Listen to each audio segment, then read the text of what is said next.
বিসমিল্লাহির রহমানির রহিম। আজকে আপনাদের সামনে এমন একটা ফেসের পরিচয় করে দেব, যিনি ৩৬ বছর ধরে কর্পূর দ্বিপাক্ষিক হ্যাঁ কর্পূর দ্বিপাক্ষিক উচ্চ বিদ্যালয় কর্পূর দ্বিপাক্ষিক উচ্চ বিদ্যালয় তিনি শিক্ষকতা করেছেন। সোনাতলা কর্পূর দ্বিপাক্ষিক উচ্চ বিদ্যালয় সোনাতলা, বগুড়া।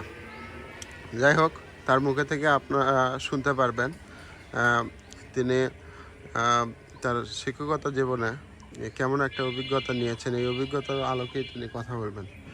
আচ্ছা, আপনি বিস্তারিত বলেন, আপনার পরিচয় দিয়ে কথা বলেন। আমি মোহাম্মদ আব্দুল গনি, বিএসসি বিএড। আমি শিক্ষকতা করেছি প্রথম পারাবন শালমারা উচ্চ বিদ্যালয় ১৯৮২ থেকে ৮৫ সালের ২রা জুলাই পর্যন্ত। তারপর কর্পূর দ্বিপাক্ষিক উচ্চ বিদ্যালয় দীর্ঘ ৩৬ বছর পর্যন্ত আমি শিক্ষকতা করেছি গণিত বিভাগে। আর পদার্থবিজ্ঞানে আমি পরীক্ষক ছিলাম দীর্ঘ প্রায় ১৯ বছরের মতন। যাই হোক, আমি আপনাদের কাছে সবার কাছে দোয়া চাচ্ছি। আমি এখন অবসরপ্রাপ্ত একজন শিক্ষক। আর কি করি। আচ্ছা, আপনার শিক্ষকতা জীবনে আপনার যে এক্সপিরিয়েন্সটা আপনার কেমন লেগেছিল? আসলে অত্যন্ত আমার শিক্ষকতা জীবনে খুবই ভালো লেগেছে। এখন বাড়ি এসে ভালো লাগে না, তবে আমি একটা বেসরকারি বিদ্যালয়ে প্রতিষ্ঠানে আছি আর কি বর্তমানে। সেখানে আমি শিক্ষকতা করতেছি এবং তিনি কিন্তু অত্যন্ত ভালো শিক্ষা দান করেন। তার নাম ডাক আছে এলাকায়। তিনি দীর্ঘদিন গণিতের ওপর চর্চার কারণে তিনি যা পরামর্শ দেন গণিতের ওপর, ইনশাল্লাহ 100% কমন উপযোগী পরামর্শ দেন। অবশ্যই যারা এসএসসি বা এইচএসসি লেভেলে তারা তার সাথে যোগাযোগ করতে পারেন এবং তিনি কিন্তু ভালো পরামর্শ বা গাইডলাইন দিতে পারেন। এছাড়া এখন আর একটা প্রশ্ন করব স্যারকে, আসলে কিভাবে প্রশ্ন হয়ে থাকে, বোর্ড প্রশ্নগুলো কিভাবে হয়ে থাকে? প্রথমে ছিল তা দীর্ঘ বর্ষ তো সৃজনশীল ছিল, এখনও বর্তমান সৃজনশীল। বর্তমানে যে ১০ম শ্রেণীর শর্ট সিলেবাস, এদের সৃজনশীলই প্রশ্ন হবে।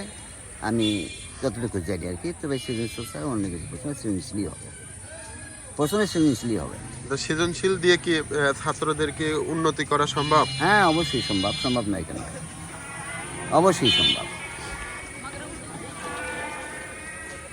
গণিতের যে সৃজনশীল অঙ্কগুলো বোর্ডে করে থাকে, এই প্রশ্নগুলো আসলে কতটা এখনকার যে প্রশ্নগুলো হয় এগুলো কতটা স্ট্যান্ডার্ড হয়, এ বিষয়ে আপনি একটু কিছু কথা বলবেন।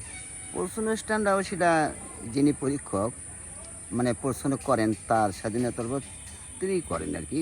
তবে সাধারণত আমি যতটুকু জানি, আমি সেগুলো শিক্ষা দিয়েছি, সেটা অঙ্ক করেছি, সেই অঙ্কটার উপরেই আমি সৃজনশীল তৈরি করেছি এবং এখনও যেটা করি আর কি, সেটা সৃজনশীল তৈরি করি আমি নিজেই বানাই এবং মোটামুটি কমন পড়ে আর কি। যাই হোক, আপনি হচ্ছে আর একটা বিষয়ে কথা বলবেন।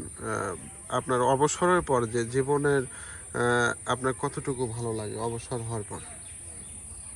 শিক্ষকতা জীবন তো আসলে মানুষের মধ্যে ছেলে মেয়েদের থাকায় এখন তো ভালো লাগে না। তখন আমার খুব ভালো লাগতো। এখন ভালো না লাগার কারণেই আমি আবার একটা শিক্ষা প্রতিষ্ঠানে বেসরকারি শিক্ষা প্রতিষ্ঠানে আমি যোগদান করেছি, সেখানে আমি কাজ করতেছি। যাই হোক, আপনাদের যদি কারো ভালো বেতনের দিয়ে যদি আপনার স্যারকে সুযোগ দিতে পারেন, তাহলে অবশ্যই স্যারের সাথে যোগাযোগ করবেন।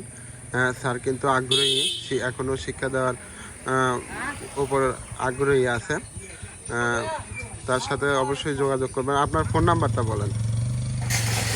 017712435524।